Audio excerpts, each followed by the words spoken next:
Guys আপোনালোকেও চাগে নিশ্চয় মন কৰিছে যে কিছুমান গাড়ীৰ নাম্বাৰ প্লেট বগা, কিছুমানৰ হালধীয়া, কিছুমানৰ সেউজীয়া। কিন্তু কিহৰ কাৰণে নাম্বাৰ প্লেটবোৰৰ কালাৰ বেলেগ বেলেগ জানেনে?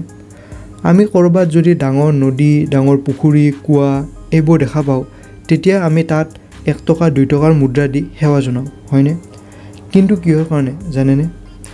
আমাৰ পৃথিৱীত এনেকুৱা এবিধ গছৰ পাত আছে, যিবিধ গছৰ পাত ইমানেই মজবুত যে তাত মানুহ বহি থাকিব পাৰে। নহয়নে আচৰিত? এনেকুৱা বহুতো এমেজিং ফেক্ট জানিবলৈ নিশ্চয় আজিৰ এই ভিডিঅ'টো অকণো স্কিপ নকৰি শেষলৈকে চাই থাকিব। চ' পলম নকৰি বলক ফেক্ট ছিৰিজৰ আজিৰ এই ভিডিঅ'টো কণ্টিনিউ কৰোঁ। গাইজ আপোনালোকে বাৰু জানেনে পৃথিৱীত এনেকুৱা এখন দেশ আছে যিখন দেশত এডালো সাপ পোৱা নাযায়?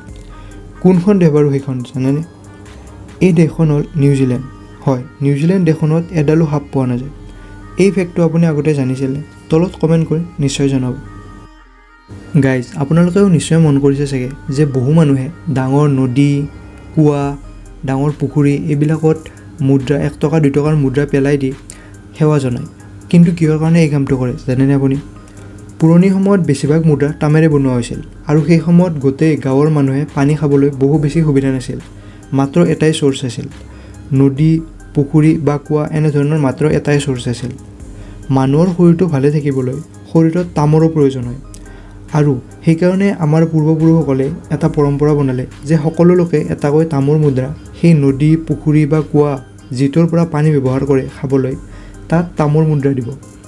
সেই তেওঁলোকৰ এইটোৱে উদ্দেশ্য আছিল যে আমাৰ শৰীৰটোৱে যাতে উপযুক্ত পৰিমাণৰ তাম লাভ কৰিব পাৰে। গাইজ আপোনালোকে বাৰু জানেনে আমাৰ পৃথিৱীত থকা সকলোতকৈ দীঘল আৰু চিধা ৰাস্তাটো ক'ত আছে? এই ৰাস্তাটো আছে ছাউদি আৰবত। ছাউদি আৰবৰ হাইৱে 10টো হ'ল পৃথিৱীৰ ভিতৰত সকলোতকৈ দীঘল আৰু চিধা ৰাস্তা, যিটো হ্ৰদৰ পৰা আল বাদালৈকে অলম'ষ্ট 254 কিলোমিটাৰ দীঘল। পৃথিৱীত পোৱা সকলোতকৈ মজবুত গছৰ পাতবোৰৰ ভিতৰত ভিক্টৰিয়া ৱাটাৰ লিলি গছবিধৰ পাতো এবিধ।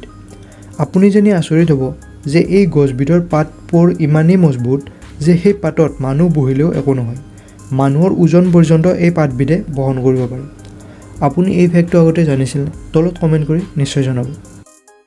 আপোনালোকেও নিশ্চয় মন কৰিছে চাগে কিছুমান গাড়ীৰ নাম্বাৰ প্লেট বগা, কিছুমানৰ হালধীয়া, কিছুমানৰ সেউজীয়া। এনেকৈ বেলেগ বেলেগ ৰঙৰ নাম্বাৰ প্লেট থকা গাড়ী আপুনিও নিশ্চয় মন কৰিছে চাগে। কিন্তু কিহৰ কাৰণে এই নাম্বাৰ প্লেটবোৰৰ ৰং বেলেগ বেলেগ জানেনে? ফাৰ্ষ্ট আমি কথা পাতিম বগা ৰঙৰ নাম্বাৰ প্লেটবোৰৰ বিষয়ে। এই বগা নাম্বাৰ প্লেট থকা সকলোবোৰ জেনেৰেল গাড়ীৰ কাৰণে ব্যৱহাৰ কৰা হয়। আপুনি বগা ৰঙৰ নাম্বাৰ প্লেট থকা গাড়ীবোৰ কমাৰ্চিয়েল ইউজ কৰিব নোৱাৰে। বগা ৰঙৰ নাম্বাৰ প্লেট দেখি বেছিভাগ লোকে অনুমান কৰিব পাৰে যে সেই গাড়ীখন কাৰোবাৰ পাৰ্চনেল গাড়ী হয়। ইয়াৰ উপৰি কিছুমান গাড়ীত হালধীয়া ৰঙৰ নাম্বাৰ প্লেট থকাও আপুনি ৰাস্তাত নিশ্চয় দেখিছে। এই হালধীয়া ৰঙৰ নাম্বাৰ প্লেটবোৰ কমাৰ্চিয়েল ইউজ কৰাৰ কাৰণে ট্ৰাক, টেক্সি এইবোৰত ব্যৱহাৰ কৰা হয়। ৰঙা ৰঙৰ নাম্বাৰ প্লেট থকা গাড়ীবোৰ দেশৰ ৰাষ্ট্ৰপতি বা কোনো ৰাজ্যপালে ব্যৱহাৰ কৰে।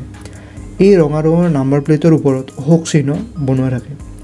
কিছুমান গাড়ীত সেউজীয়া ৰঙৰ নাম্বাৰ প্লেট থকা আপুনি নিশ্চয় দেখিছে। ইয়াৰ অৰ্থ হ'ল যে সেই গাড়ীখন ইলেক্ট্ৰিক গাড়ী। হয়, ইলেক্ট্ৰিক গাড়ীবোৰত এই সেউজীয়া ৰঙৰ নাম্বাৰ প্লেটবোৰ ব্যৱহাৰ কৰা হয়। চ' আজিৰ ভিডিঅ'টোত এইখিনিয়ে। যদি আপোনাৰ আজিৰ ভিডিঅ'টো চাই ভাল লাগিল নিশ্চয় ভিডিঅ'টো লাইক কৰিব আৰু আপোনাৰ ফ্ৰেণ্ডছ ফেমিলিৰ লগত এই ভিডিঅ'টো নিশ্চয় শ্বেয়াৰ কৰিব। আৰু যদি আপুনি ফাৰ্ষ্ট টাইম আমাৰ এই চেনেলটো ভিজিট কৰিছে তেনেহ'লে প্লিজ চেনেলটো ছাবস্ক্ৰাইব কৰিব আৰু কাষতে থকা বেল আইকনটো প্ৰেছ কৰিব একদম নাপাহৰিব, যাতে এনেকুৱা এমেজিং ফেক্টবোৰ আপুনি সকলোতকৈ আগতে জানিব পাৰে। তো আকৌ লগ পাম আৰু এটা নতুন ইণ্টাৰেষ্টিং ভিডিঅ'ৰ লগত। তেতিয়ালৈ গুড বাই।